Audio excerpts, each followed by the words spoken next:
AP వైద్య ఆరోగ్య శాఖ ముఖ్య కార్యదర్శి అనిల్ కుమార్ సింఘల్ మీడియాతో మాట్లాడుతున్నారు. లైవ్లో చూద్దాం.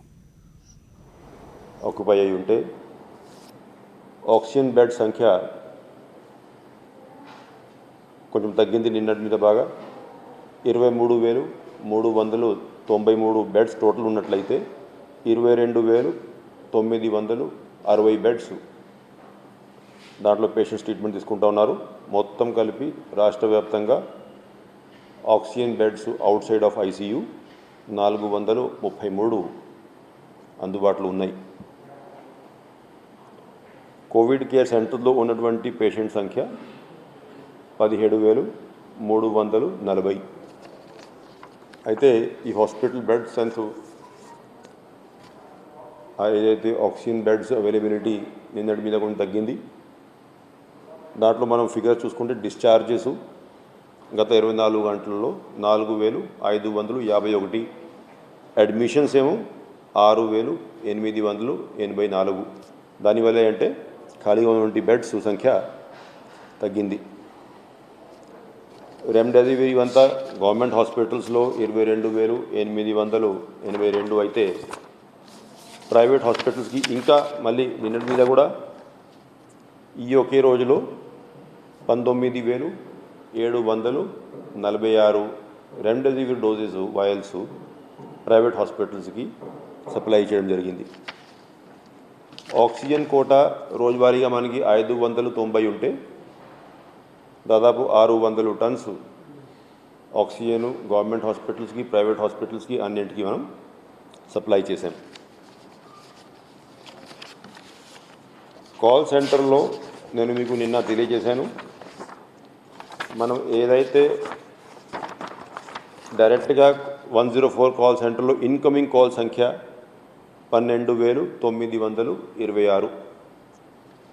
ఈ 12,926లో మెయిన్గా 5,351 ఇన్ఫర్మేషన్ కోసం, 2,790 కోవిడ్ టెస్టుల కోసం, 2,590 హాస్పిటల్ అడ్మిషన్ కోసం అండ్ 1,720 ఏమో టెస్ట్ రిజల్ట్స్ కోసం. అయితే దీంట్లో మనం ముఖ్యంగా గమనించాల్సినటువంటి ఇష్యూ ఏంటంటే నిన్న నేను మీకు డీటెయిల్స్ ఇచ్చేటప్పుడు మన దగ్గర రిజిస్టర్ అయినటువంటి డాక్టర్స్ 3,991 మంది ఎవరైతే డాక్టర్స్ రిజిస్టర్ అయి ఉన్నారు టెలికన్సల్టేషన్ కోసం, వాళ్ళు అంతకుముందు ఓన్లీ ఇన్కమింగ్ కాల్స్కి ఏదైతే టెలికన్సల్టేషన్ సర్వీసెస్ ఇస్తూ ఉన్నారు, గత 4-5 రోజుల నుంచి మనం అవుట్ గోయింగ్ కాల్స్ కూడా చేసి హోమ్ ఐసోలేషన్లో ఉన్నటువంటి కేసెస్, ఫీవర్ సర్వేలో నమోదైనటువంటి కేసెస్ని కూడా ఫోన్లు చేసి వాళ్ళ ఆరోగ్య పరిస్థితి ఏదైతే కనుక్కోవడం ప్రారంభించారు. నిన్న ఒక రోజు మనం దాదాపు 14,000 పైన ఫోన్ కాల్స్ అవుట్ గోయింగ్ చేశాం.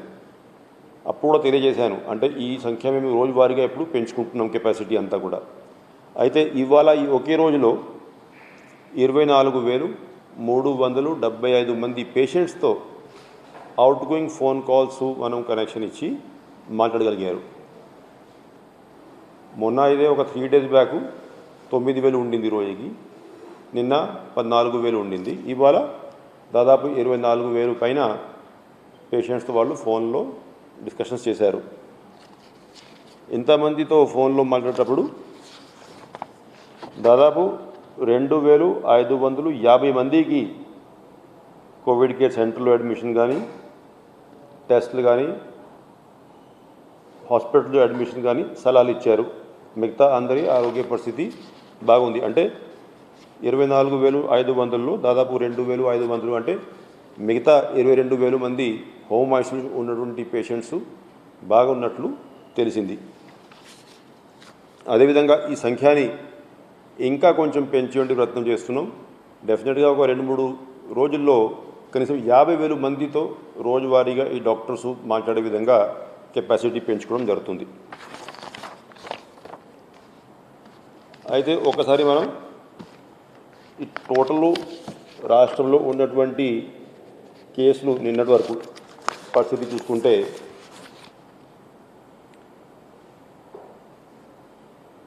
అప్పటికే మనకి టోటల్ పాజిటివ్ యాక్టివ్ కేసెస్ 2,10,436 ఉంటే దాంట్లో 38,492 మంది హాస్పిటల్లో ట్రీట్మెంట్ తీసుకుంటా ఉన్నారు. 17,417 మంది కోవిడ్ కేర్ సెంటర్తో ట్రీట్మెంట్ తీసుకుంటా ఉన్నారు.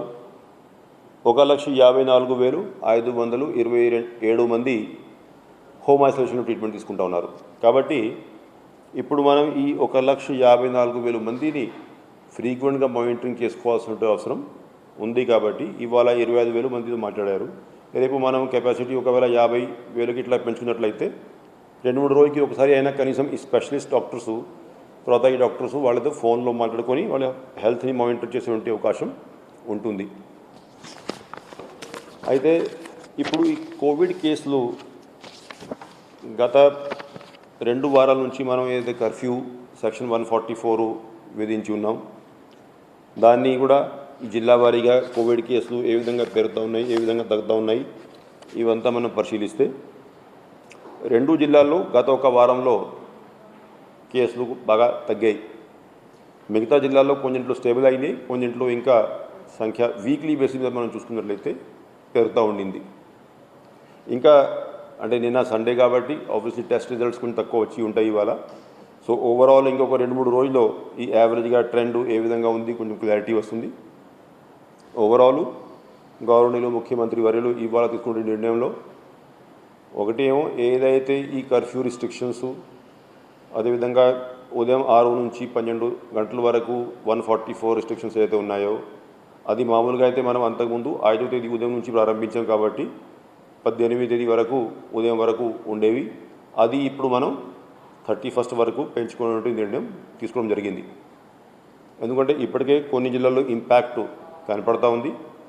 మిగతా జిల్లాలో పరిస్థితి ఏ విధంగా ఉంటుంది అనేది ఇంకొక 3-4 రోజుల్లో ఇంకా క్లారిటీ వచ్చే అవకాశం ఉంటుంది. కాబట్టి ఈ అప్రాక్సిమేట్లీ 2 వారాలు 31వ తేదీ వరకు దాన్ని ఎక్స్టెండ్ చేసే విధంగా ఆర్డర్ జారీ చేయడం జరిగింది.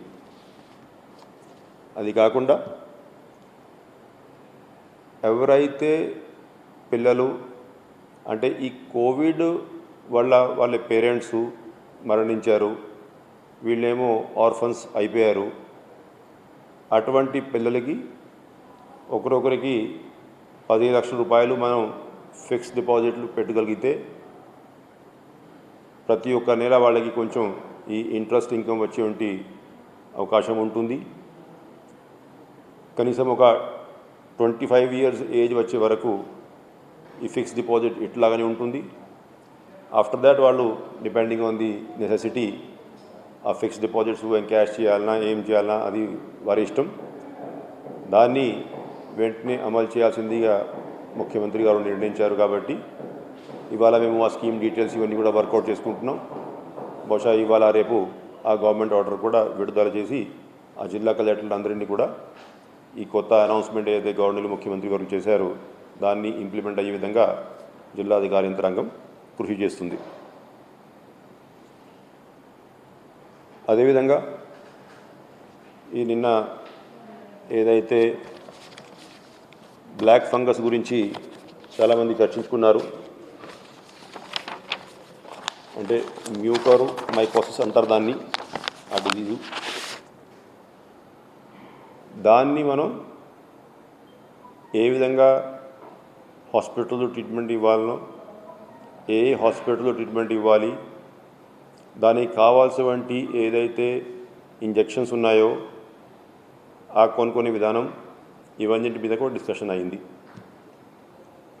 డిస్కషన్ చేసి ఒకటి ప్రతి ఒక్క టీచింగ్ హాస్పిటల్లో ఈ మ్యూకర్ మైకోసిస్ని ట్రీట్ చేసేటువంటి సామర్థ్యం ఉంది. అక్కడ కావాల్సినటువంటి డాక్టర్సు ఆ క్వాలిఫైడ్ మెడికల్ పర్సన్ ఉన్నారు. కాబట్టి ప్రతి ఒక్క టీచింగ్ హాస్పిటల్లో అరేంజ్మెంట్స్ వెంటనే ప్రారంభించుకోమన్నారు. అది కాకుండా ఏదైతే ప్రైవేట్ హాస్పిటల్స్ ఆరోగ్యశ్రీలో ఎంపానల్ అయి ఉన్నాయో, ఎక్కడైతే అటువంటి టెక్నికల్ మ్యాన్ పవర్ ఉందో అటువంటి హాస్పిటల్స్లో కూడా ట్రీట్మెంట్ కోసం ఈ ట్రీట్మెంట్ని ఆరోగ్యశ్రీ పథకంలో కలపాలని, దానికి కావాల్సినటువంటి గవర్నమెంట్ ఆర్డర్స్ జారీ చేయాలనేది కూడా ఆదేశాలు జారీ చేశారు. బహుశా ఇవాళ రాత్రి వరకు ఆ గవర్నమెంట్ ఆర్డర్ కూడా జారీ చేసుకోవడం జరుగుతుంది. దీనికి కావాల్సినటువంటి ఇంజెక్షన్ వాయిల్స్ అయితే ఉన్నాయో దానికోసం ఇందాకనే కమాండ్ కంట్రోల్ సెంటర్ మీటింగు, అదేవిధంగా పర్చేజ్ కమిటీ మీటింగ్స్ ఇవన్నీ కూడా మేము నిర్వహించి గవర్నమెంట్ ఆఫ్ ఇండియా నుంచి కొంత అలొకేషన్ వచ్చి ఉంది. అంటే ఏ విధంగా అయితే రెమ్డెసివిర్, ఏ విధంగా అయితే ఆక్సిజన్ అలొకేషన్ ఇస్తూ ఉన్నారు, ఆ విధంగా ఇప్పుడు దీనికి కూడా అలొకేషన్ ఇస్తున్నారు. ఆ అలొకేషన్ వరకు ఇవాళ ఆర్డర్స్ ప్లేస్ చేయడం జరిగింది. ఇంకా కొంత స్టాక్ అవసరం పడుతుంది కాబట్టి వెంటనే దానికోసము టెండర్స్కి పోవాలనేది నిర్ణయించుకొని షార్ట్ టెండర్ నోటిఫై చేసుకుని జరుగుతుంది. అయితే ఇటువంటి కేసెస్ మీద ఈ ట్రీట్మెంట్ కోసం ఉన్నటువంటి ఫీల్డ్ స్టాఫ్కి, ఎందుకంటే దీంట్లో ఎక్స్పర్ట్స్ చెప్పడమే అంటే సరైన టైంలో మనం డిటెక్ట్ చేయగలిగితే కేసు తక్కువ నెంబర్ ఉంది, ఇది మరీ అలార్మింగ్ నెంబర్ ఏమి ఉండవు.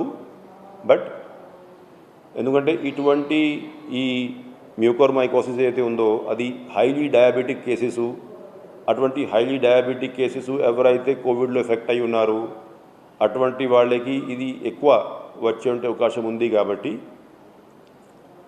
ఆ ఫీల్డ్ స్టాఫ్ ఎవరైతే ఉన్నారు, మెడికల్ స్టాఫ్ ఎవరైతే ఉన్నారు, పేషెంట్స్ ఎవరైతే హాస్పిటల్లో ట్రీట్మెంట్ పొందుతూ ఉన్నారు, అటువంటి కేసెస్ మనము ముందుగానే ఒకవేళ గుర్తించగలిగితే సరైన సమయంలో కాంప్లికేషన్స్ వచ్చే ముందు, కాంప్లికేషన్ ఏర్పడే ముందు, అప్పుడు దీన్ని ఈజీగానే ట్రీట్ చేసుకోవచ్చు అని చెప్పేసి ఎక్స్పర్ట్స్ చెప్తా ఉన్నారు. కాబట్టి దీనికోసం కావాల్సిన awareness programme amongst the public, అంటే ఎటువంటి సిమ్టమ్స్ ఉంటే వాళ్ళు వెంటనే డాక్టర్ని సంప్రదించుకోవాలి. అదేవిధంగా మా మెడికల్ ప్రొఫెషనల్స్ అంటే వెంటనే అటువంటి సిమ్టమ్స్ని గుర్తించి ఆ కేసుని ఇవన్నీ డిటెక్ట్ చేసే విధంగా, అది కాకుండా పబ్లిక్లో ఒక అవేర్నెస్ క్యాంపెయిన్ అంటే ఎక్స్పర్ట్స్ చెప్పడము, ఒకవేళ అనవసరమైనటువంటి కేసెస్లో ఎక్కువ స్టీరాయిడ్ యూసేజ్ ఉన్నట్లయితే ఎటువంటి కాంప్లికేషన్ ఉన్నటువంటి పేషెంట్స్ కొంచెం మరీ జాగ్రత్తగా ఉండాలి, దాని మీద కూడా అవేర్నెస్ క్యాంపెయిన్ తీసుకోవాలనేది ఆదేశాలు జారీ చేశారు. ఇంకొకటి, మనకి నోటిఫైడ్ డిసీజ్ కొన్ని ఉంటాయి, అంటే అటువంటి పాజిటివ్ కేసెస్, ఆ డిజీజ్ ఉన్నటువంటి కేసెస్ ప్రైవేట్ హాస్పిటల్లో అయినా తెలిసినా గవర్నమెంట్కి తెలియజేసే విధంగా నోటిఫికేషన్ ఇస్తారు. సో ఈ మ్యూకోర్మైకోసిస్ని కూడా ఇప్పుడు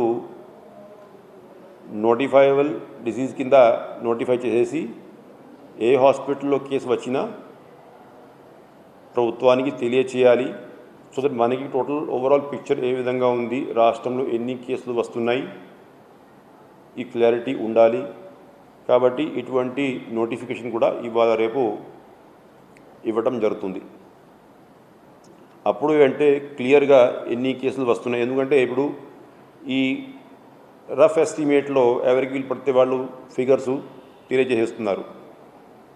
దానికంటే అంటే క్లియర్గా ఎన్ని కేసులు మనకి వస్తున్నాయో తెలిస్తే ప్రాబ్లం మ్యాగ్నిట్యూడ్ ఎంత ఉంది, మనకి దీనికి కావాల్సినటువంటి ఇంజెక్షన్ డోసెస్ ఇవన్నీ ఎన్ని కావాలి.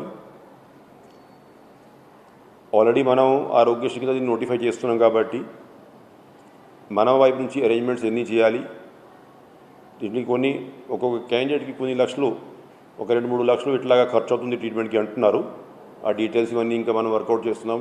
టెండర్స్ అంతా ఫైనల్ అయ్యాక ఇంకా కరెక్ట్గా ఎక్స్పెన్సెస్ ఇవన్నీ తెలుస్తాయి అనుకోండి.